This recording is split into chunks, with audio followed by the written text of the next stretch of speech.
Stretching 5.5 kilometers into the Arabian Gulf lies the most audacious engineering project the world has ever seen. Palm Jumeirah is so vast it can be seen from space. Built only from sand and rock, threatened by earthquakes, violent storms and erosion from the sea, it's remarkable that Palm Jumeirah exists at all. If God had wanted an island in the shape of a palm tree in the ocean, he'd have put one here. Engineers must race against time and battle constantly with the forces of nature. This is a megastructure they thought could never be built.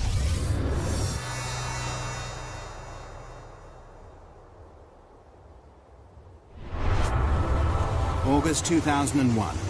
The Arabian Gulf is a massive activity. Dubai is building one of the biggest man-made islands in the world.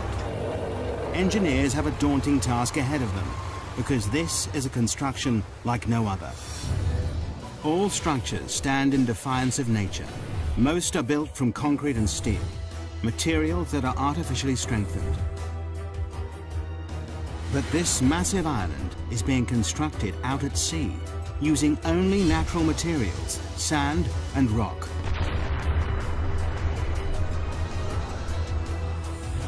And both start eroding the moment they hit the water.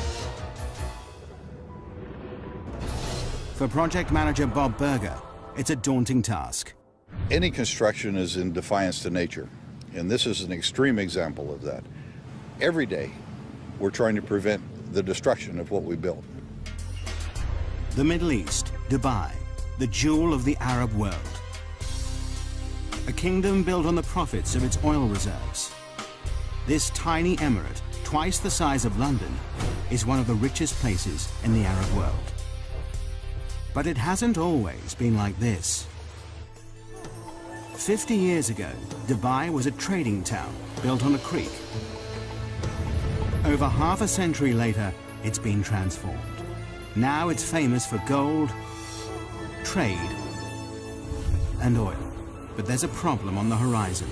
By 2016, the oil will have run out. It'll mean disaster for the economy. Dubai must find a new source of income. The Crown Prince, Sheikh Mohammed bin Rashid Al Maktoum, has a $2 billion plan to save his country. He's ordered his kingdom to transform itself into the world's #1 luxury tourist destination. And the Crown Prince has a history of getting what he wants. To put Dubai on the map, he's already built one of the most luxurious hotels in the world, the Burj Al Arab, created top-class golf and race courses, and is planning the world's tallest building. But now, the Crown Prince's big idea is mass tourism. Dubai seems the perfect spot. It offers sun almost every day of the year, glorious beaches and azure seas. 5 million tourists visit here annually. Now they want to triple this to 15 million. But there's a problem. The coastline is a mere 72 kilometers long. Not enough space for all these extra people. But how do you make your coastline longer? The Crown Prince's plan is to build a massive island, and he wants it done by 2006. This daunting task falls to Sultan Ahmed bin Sulayman. Starting with a blank piece of paper, he draws a circular island. He's delighted. It increases the coastline by 7 kilometers. But for the Crown Prince, it's nowhere near enough. He looked at it was a circular island, which gave us about 7 kilometers of beaches. And he said, why not 70 kilometers? It's back to the drawing board. This time, the Crown Prince works on the design himself, pulling it about to increase the beachfront. Nothing seems right. But then he comes up with an audacious plan. What better for a paradise island than the shape of a palm tree? 5.5 kilometers across, it increases the coastline by a whopping 56 kilometers, 9 times more beachfront than the circular island. But no one has ever built an island this size and shape before. When I first heard of this project, I couldn't believe it. I thought it's incredible. The extraordinary plan is to build a city at sea. The palm will be covered with luxury villas, shopping malls, and restaurants. The crescent-shaped breakwater, linked to the Palm by a tunnel, will hold 22 hotels. The easiest way to build such a massive structure at sea is to use concrete and steel. But this doesn't fit with the Crown Prince's plans. His idea creates an added challenge. To blend in with its surroundings, the island must be made entirely from natural materials. The palm-shaped island will only be made from sand, 94 million cubic meters of it. All that protects this from the sea will be a breakwater, 5.5 million cubic meters of rock. Together, there's enough sand and rock to build a 2.5 meter high wall circling the entire world.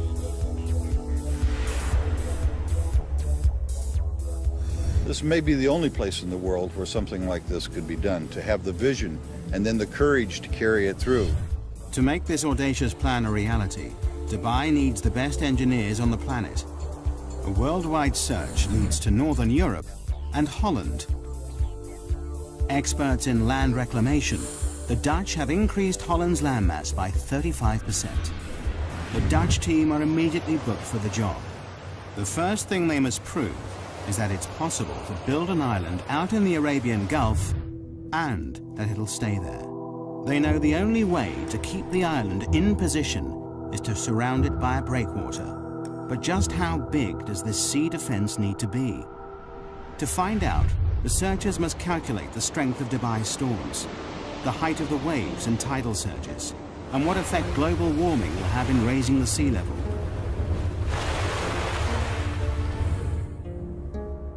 The biggest fear for all coastal engineers are massive freak waves. These waves build up over long distances, pushed by persistent winds and large currents. They destroy nearly everything in their path. But the island builders are lucky. The research team has worked out that the Arabian Gulf is the perfect place to build this megastructure. On average, the Gulf is only 30 meters deep, and it's only 160 kilometers wide. It's too short and too shallow for catastrophic waves to build up. But the team know they will get Shamal storms. Every winter, these intense northerly storms bring high winds and 2-meter waves that will batter the structure. Researchers must also factor in the worst-case scenario, the storm that hits once in 100 years.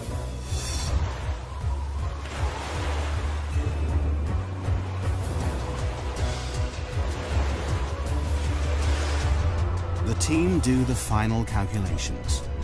To protect this fragile island, the breakwater must be at least 3 meters high above the waves and 11.5 kilometers long. But just when the engineers thought they were ahead, they're given another challenge. The developers in charge of this megastructure want to start construction immediately, before the research is complete. It's a huge gamble that could come back to bite them.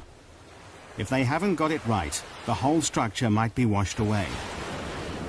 As well as starting before they're ready, the engineers must perform a miracle. Normally, a project like this would take 15 years to build, but they must do it in 5. Before work can begin, the engineers must first work out just where this awesome creation should be built. The job falls to one man, project manager Bob Berger. Of course, one of the problems we have working in the sea is that there's no place to put stakes. Don't know where this project is going to go. So what we did, we were requested by His Highness Sheikh Mohammed to know where this island is going to be. We marked off the center of our plot. I stood there, the very first one, right in the edge of the water. My arms down the beach each way, close my eyes. This is the center line of the project. An engineer puts stakes in that line, and that became the center point of the entire project, just like that. August 2001, the breakwater construction team take to the sea. They've only 2 years to build this massive 11.5 kilometer sea wall. But just as they get started, disaster strikes. September the 11th, 2001. The World Trade Center in New York is attacked in a brutal act of terrorism. Overnight, tourism to the Middle East stops. But work has already started on the Palm Island. Will millions of dollars and months of research all be in vain? September 2001. In the wake of terrorist attacks in the United States, travel abroad halts abruptly. Fear and panic spread. People are too frightened to travel, particularly to the Middle East. It could have disastrous consequences for Dubai's ambitious plans. Work has already begun on building one of the biggest man-made structures in the world. A giant palm-shaped island that'll transform Dubai into a world-class holiday destination. The massive 11.5-kilometer breakwater is under construction. Both the breakwater team and the Palm Island team are assembled to make the dream a reality. But 9/11 throws the plans into turmoil. The 1,200 foreign engineers fear their lives could be in danger. They make contingency plans to leave the country. In the meantime, they're advised not to go into Western hotels and bars. Business slumps. Beaches are empty. Restaurants deserted. No one wants to be here. For 3 months, Dubai grinds to a halt. The sun is setting on the Middle East's tourist industry. But the job must carry on, whatever the political climate. The oil reserves are running out. The Crown Prince stands firm. The developers are now committed to the build. Millions of dollars have been spent hiring the world's top reclamation engineers. They've worked on huge projects, like Hong Kong's Chek Lap Kok Airport, Holland's North Sea Wall, and Singapore's Industrial Centre. But no one has reclaimed a structure this size or shape before. By November 2001, the race to build this megastructure is really underway. 9 barges, 15 tugboats, 4 dredgers, 30 heavy land-based machines, and 10 floating cranes are needed to construct the massive seawall. For the breakwater team, their first step in this awesome challenge is to build up the sea floor. 3 massive dredgers take up a thin layer of sand from the barren seabed nearby. Then they dump the sand in a layer up to 7.4 meters thick. This must be done while the sea is at its calmest. To keep it in place, barge loads of rubble are dropped on top of this. This bed of rock will raise the breakwater from 4 meters below sea level to 3 meters above. It's the beginning of the sea defense, without which the island cannot exist. The sloping layers take out the force of the waves as they hit the wall, but the sand and rubble layer is only the base, the core of the breakwater. What really creates the protection is the outer armor. For this, engineers need vast lumps of rock. Each piece of rock weighs up to 6 tons. It's these massive boulders that will protect the fragile island from the destructive force of the sea. But sourcing enough rock is an enormous task.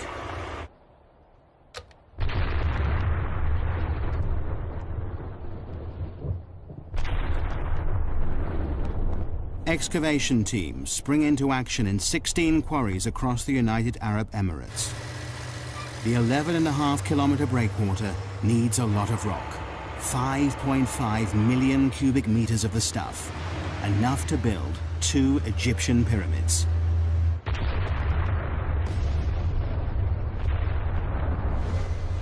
Rock is blasted out of the mountains night and day.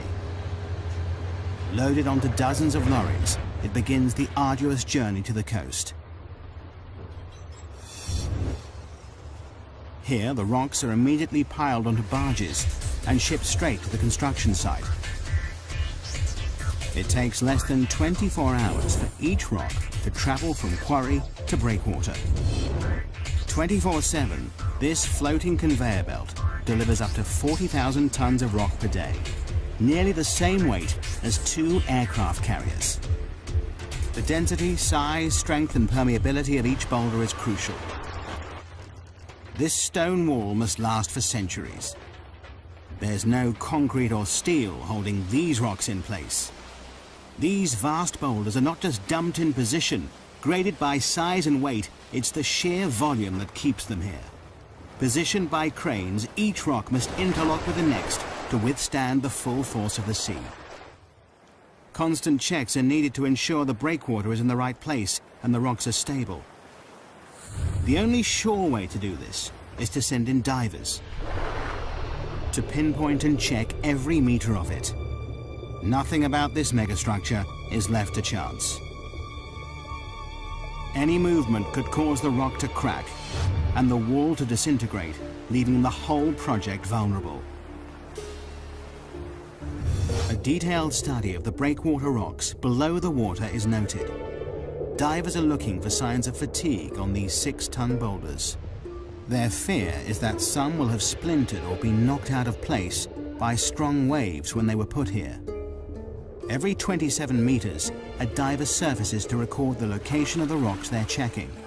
The reading is taken from a man based on land, but so far this section of the breakwater stands firm. January 2002. 6 months after work began, a large section of breakwater stands proud 4.5 kilometers out at sea. For everyone involved, it's an exciting time as the dream becomes reality. When the first breakwater came up, of course, we all went out there. We had to stand on it. This tiny little precipice of rock in the middle of the ocean, and look back at Dubai and say that this is the beginnings of our job. It's a momentous achievement for the team, but there's still over 10 kilometers of this vast sea wall to build. The engineers are jubilant, but their happiness is short-lived. Winter is closing in. With a schedule of only 2 years to complete the breakwater, the last thing anyone needs is a delay.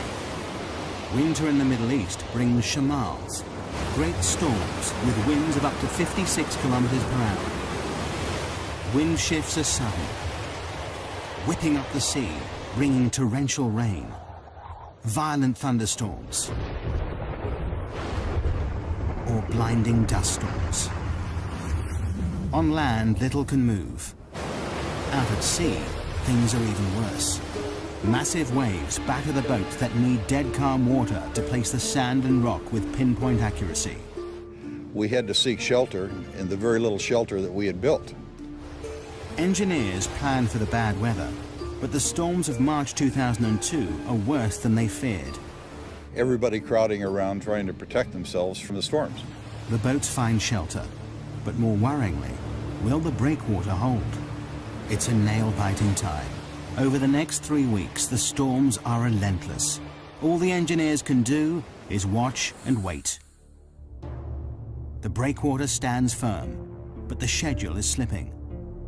The construction team is 3 weeks behind, and the pressure is immense. Every second counts.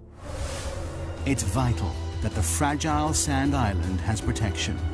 Only when a 550-meter-long section of breakwater is built can the Palm Island begin to rise above the sea. But the schedule is desperately tight. The entire megastructure must be complete by 2006. They have 2.5 years to create the island and breakwater, and just 2 years to build the city on it. The only way to meet the deadline is for both the breakwater and the island to be built at the same time. It's not an ideal situation. It will mean that throughout the build, the Palm Island will have the bare minimum of protection from the sea. But the engineers have no choice. The deadline is set.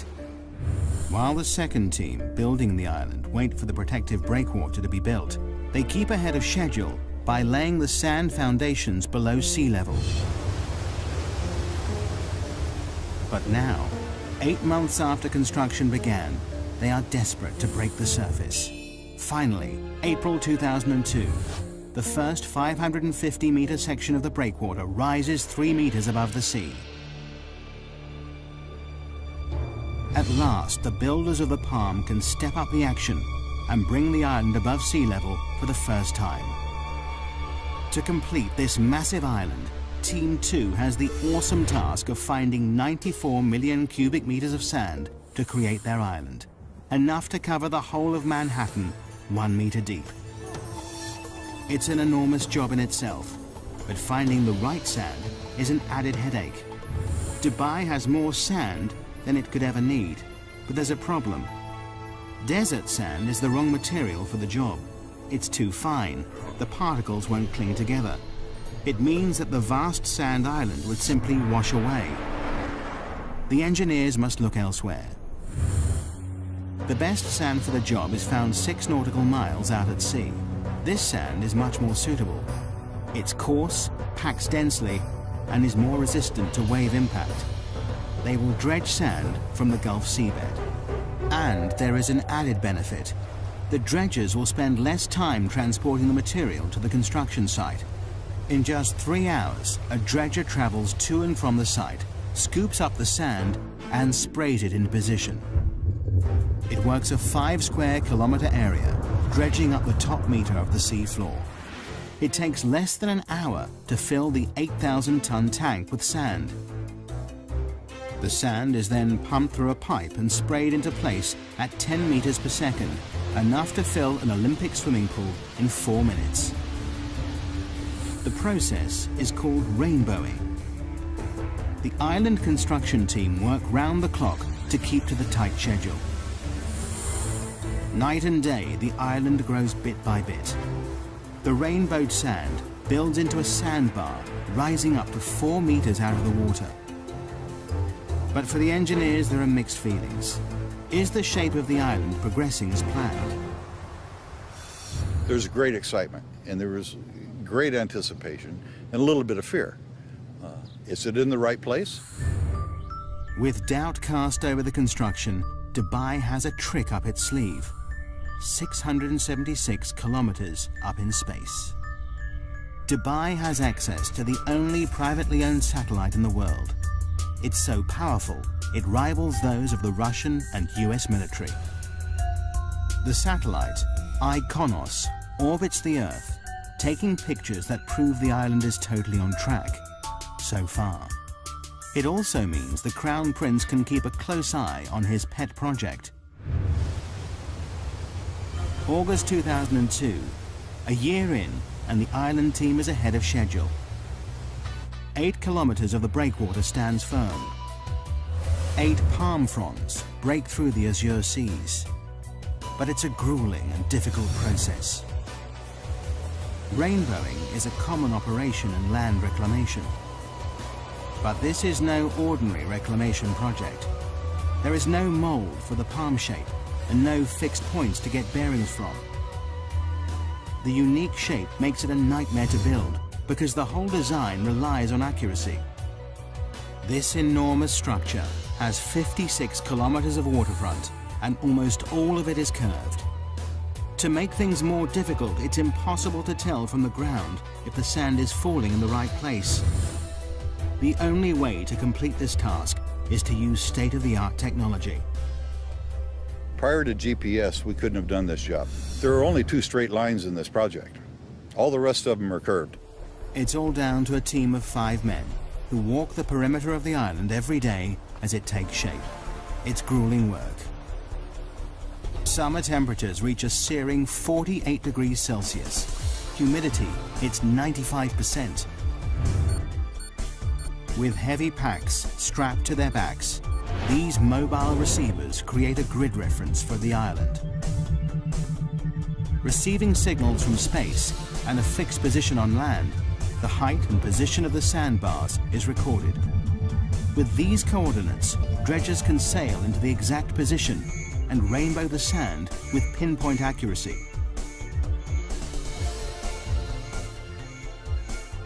Only by using state-of-the-art GPS technology can this awesome megastructure take shape.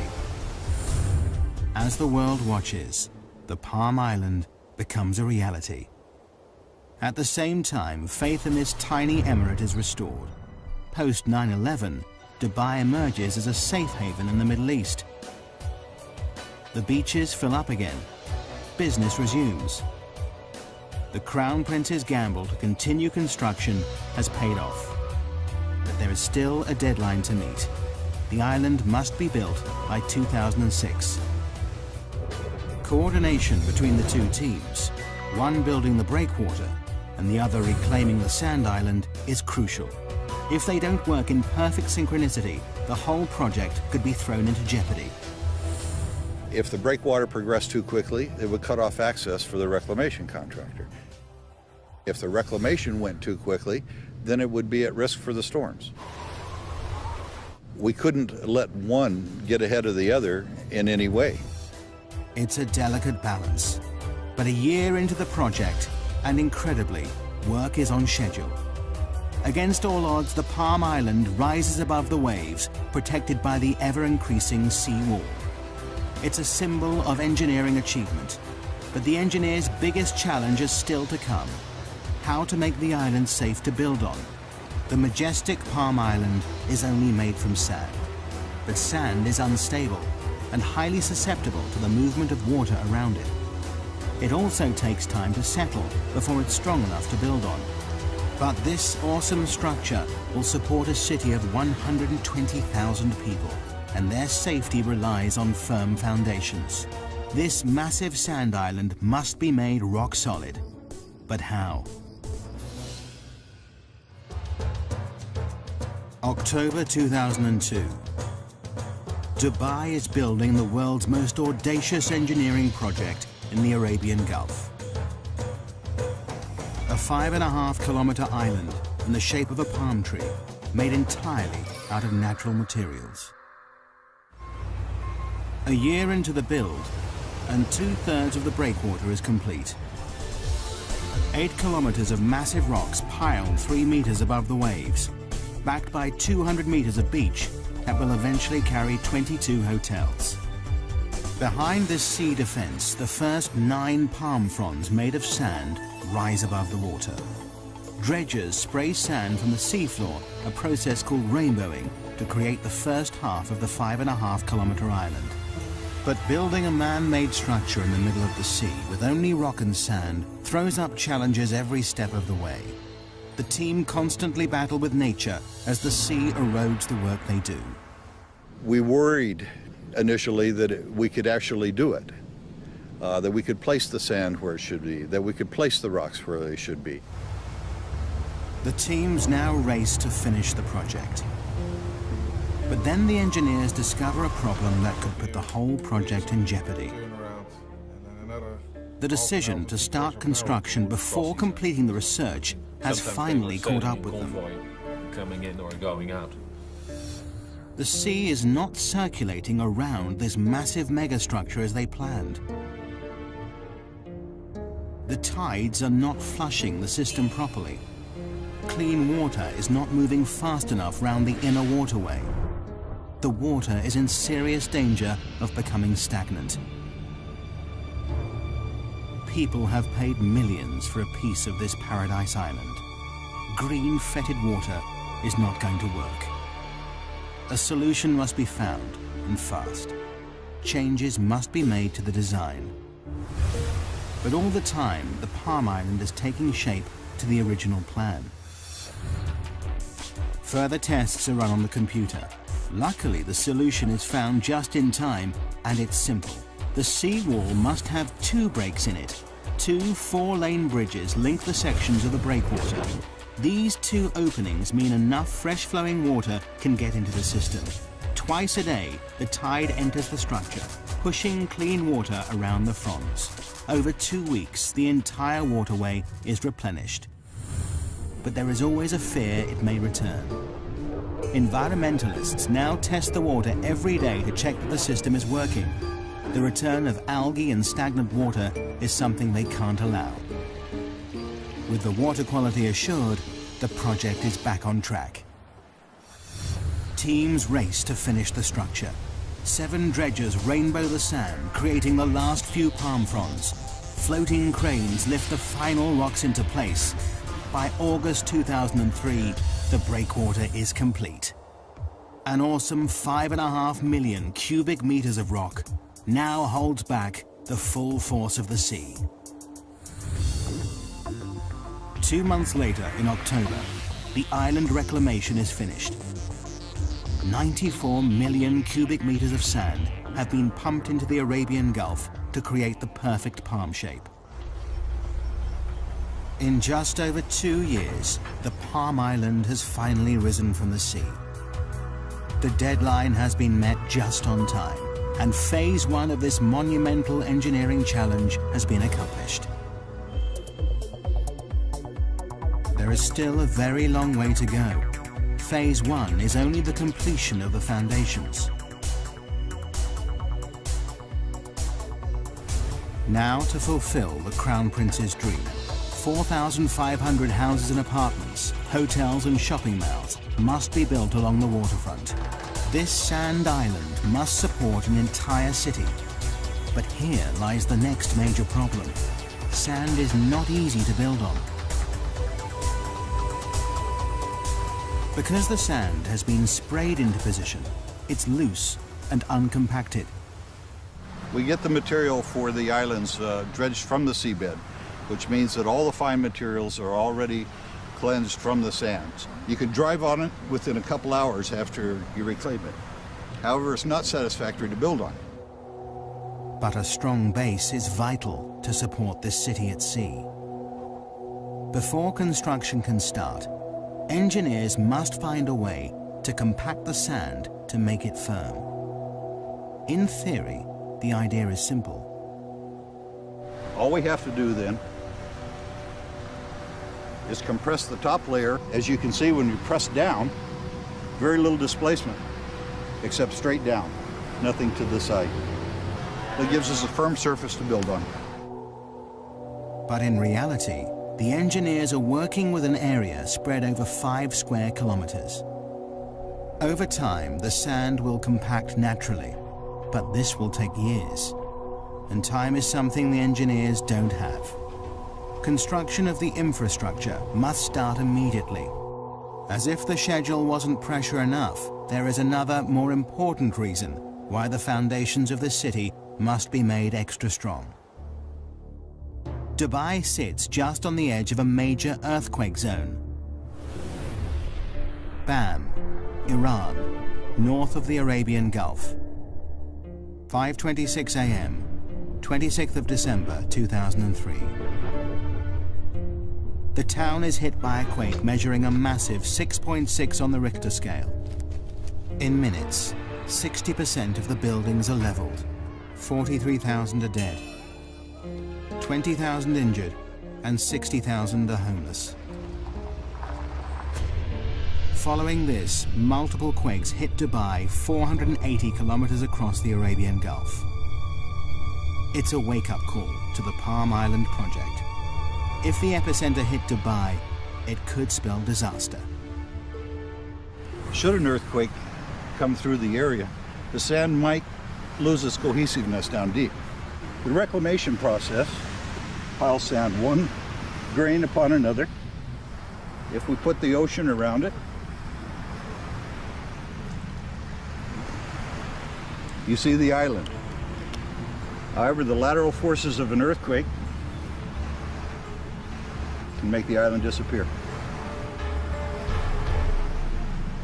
This terrifying phenomenon is called liquefaction. It happens when a quake shakes the Earth's surface, causing sand particles to move. As the sand compacts, it pushes the water between the particles upwards, making the ground liquefy. It means the island would sink back into the sea. This was terrifyingly evident in Kobe, Japan. In 1995, an earthquake measuring 7.2 on the Richter scale rocks the city. In seconds, the buildings are reduced to rubble. But in the harbor, events are very different. The force of the quake liquefies the reclaimed land the port is built on. Harbor buildings and walls literally sink into the sea, causing nearly $7 billion of damage. It's something they can't risk in Dubai. Before any houses can be built, Palm Jumeirah must be made strong enough to prevent it from liquefaction. The team work out they need to compact a layer of sand 12 meters deep, too deep to compact by normal road roller. The only solution is a process called vibrocompaction. January 2004. 15 machines work around the clock to firm up the land. Probes drill over 200,000 holes into the ground across the surface of the island. high-pressure water and air drives each probe deep into the earth. This shaft then vibrates, shaking the ground around it. The earth is compacted. It's a tried and tested formula. As the sand compacts and sinks, more sand is poured in until the area around the probes is rock solid. It takes the team 8 months to stabilize the 17 palm fronds, but it has to be done to ensure the safety of 120,000 people who will live and work here. March 2004, 2.5 years into the project, and Palm Jumeirah is ready to become a building site. Now thousands of trucks and cranes, tons of supplies, and 2,000 laborers descend on the island.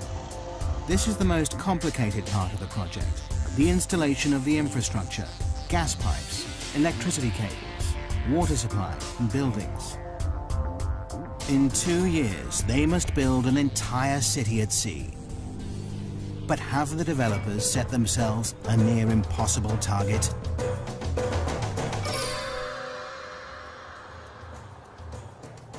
January 2005. One of the world's biggest man-made structures has reached a critical stage. After 2 years, the island foundations rise out of the sea.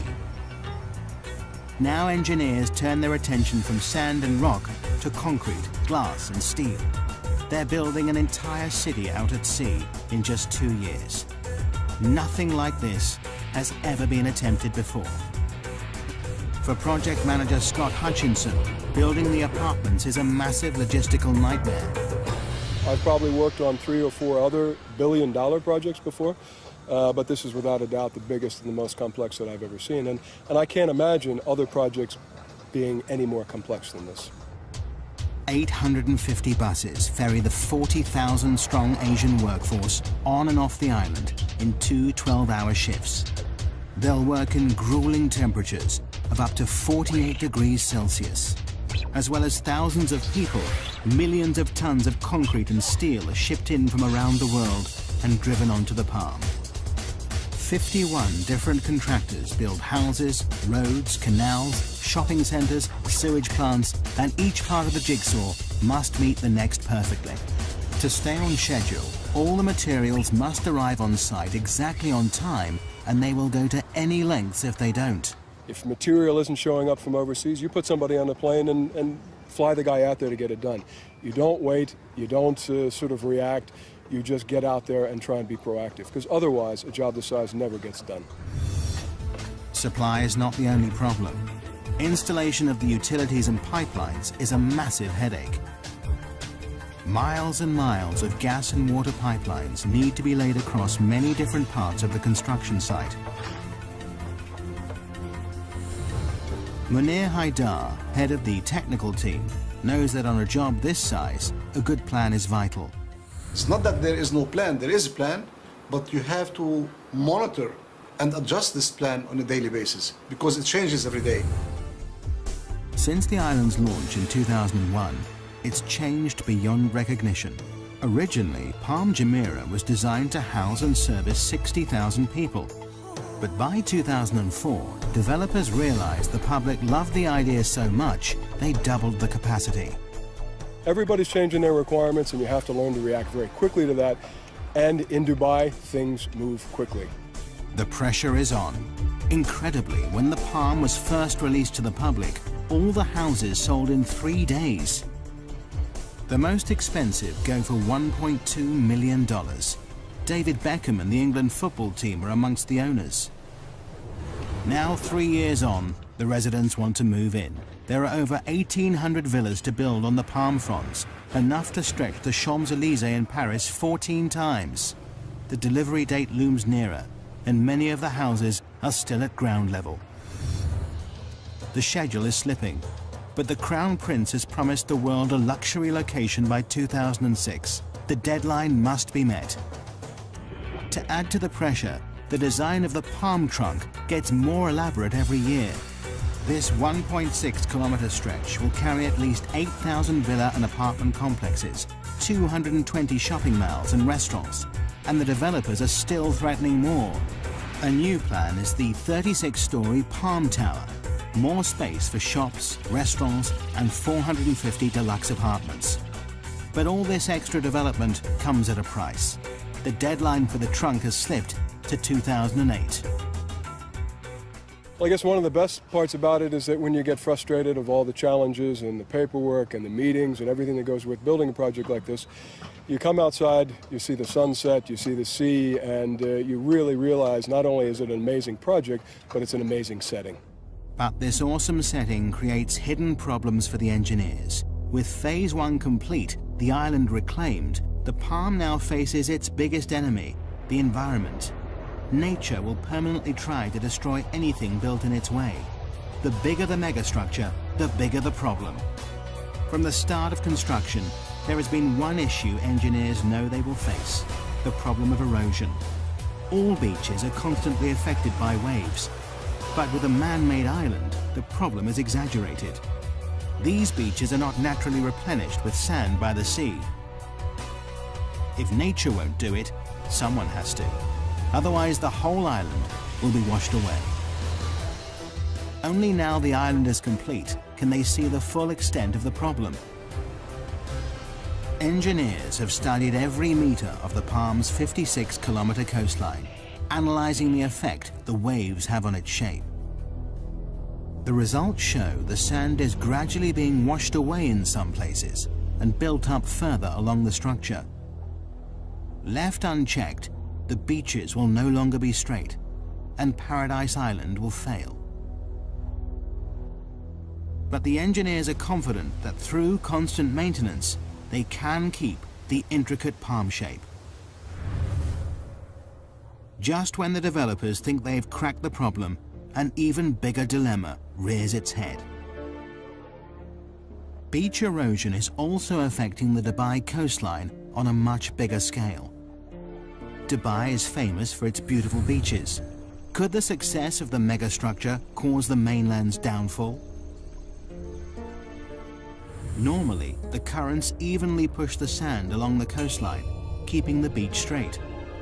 By building a massive structure so close to the shoreline, wave movement in the area has altered. The current is changing the shape of the coastline. In some places, sand is deposited, extending the beaches out to sea. In others, the beach is eroded away. And initial research shows some worrying facts. In some places, the shoreline could be eroded by 5 to 10 meters per year. Eventually, it could destroy mainland resorts, property, and roads. In time, the coastline will settle down. Nature and the structure will learn to live with each other. But this may take years.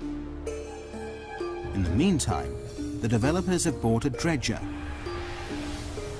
This will suck up the sand where it is built up along the coast and deposit it in the areas suffering from erosion, returning the coastline to its original shape. Dubai's beaches are safe, for now. The engineers are constantly working out how to tame nature's forces. The erosion problem is under control. But the threat to the project doesn't just come from the surface of the sea. They now face a new dilemma beneath the waves. How has this awesome megastructure impacted on the ecology of the area?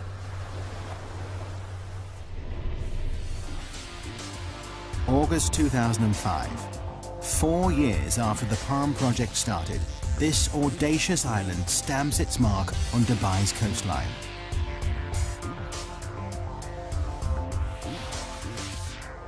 This was the first step, a big step, in putting Dubai on the map. But by pushing into unknown territory, building structures never built before, engineers face new problems all the time. Since the Palm Island's conception, environmentalists have been convinced the building of this megastructure would destroy local marine life, ruining one of its greatest selling points, the azure seas it sits in. For the developers, it's a problem they're constantly watching. Every 6 weeks, divers check the waters. Fish and corals are monitored and measured. But fears that construction may have destroyed this underwater world appear unfounded so far. In fact, this megastructure seems to be having the opposite effect. Not only is the marine life unaffected by dredgers removing a meter-thick layer of sand, but the breakwater has created shelter for fish and is attracting new species into the area. Now the palm developers are turning this to their advantage. They plan to build the largest artificial reef in the world. In June 2004, 2 jet fighter planes were dropped to the seafloor for people to dive on. There are even plans to sink a red London double-decker bus. In true Dubai style, they'll create something from nothing to rival the reefs of Australia, the Red Sea, and the Maldives. Even before the Palm is finished, the Crown Prince is inspired by its success. Now he wants 2 more islands, each bigger than the last. Palm Jebel Ali is 1 year into construction. It's twice the size of the first, nearly 8 kilometers in diameter. This is designed to be a tranquil island with 29 luxury hotels and an inner ring of water homes that spell out an Arabic poem scribed by the Crown Prince himself. Even bigger is Palm Deira. Work has just started on this whopping 14-kilometer-long island that will support 500,000 people. Although engineers have the confidence of knowing how to build these structures, they now have a more worrying problem: supply. To raise this island from the sea will take 1,500 million cubic meters of sand, 15 times the amount needed to build the first palm. Could this outrageous structure fall at the first hurdle because of lack of materials? Dredgers are driven further out to sea in search of enough suitable sand. But the engineers are confident that their goals are achievable. But just when they thought resources were stretched to the limit, the Crown Prince has the most outrageous idea of them all. To make Dubai the #1 tourist destination, he wants to build the world. 4 kilometers out at sea, hundreds of small islands are being constructed. Seen from the air, these islands will take the shape of the continents of the world. It's an even more complicated structure to build than the Palm. This is not 1 island, but 300, and each one is different, varying in size from 5 acres to 20. The deadline for these exclusive private islands is 2007. Arizona, Wyoming, France and Australia are all up for sale. They cost anything from $6 to $36 million, and that's before anything is built on them. But creating the world takes land reclamation to the limit. This archipelago of sandbars covers an area almost 7 kilometers by 9. Each island has to be built in exactly the right position to create the global look from space. Any mistake, and the whole design will be ruined. The Palm Island put Dubai on the map. Now the world puts the map on Dubai. But have the developers gone too far? Will the demand for property keep up with the escalating build? Will the bubble burst? So far, 2 of the Palm Islands are completely sold out. A third of the world has been snapped up. But this still leaves a lot up for sale. But the developers are confident they see no end to the demand. Megastructures are the latest craze. To top all plans, in January 2005, they launched the Dubai Waterfront. This claw-shaped landmass won't just stretch far out to sea. It will also create 75 kilometers of waterfront, stretching into the desert. Together, all these megastructures will extend the coastline of Dubai from 72 kilometers to a whopping 1,500, a 2,118% increase. Meanwhile, the first Palm's construction team continues to meet the deadline of 2008. But the island stands here in defiance of nature, proof that engineers can and will continually push the boundaries of engineering technology. The Palm Island is truly an awesome megastructure.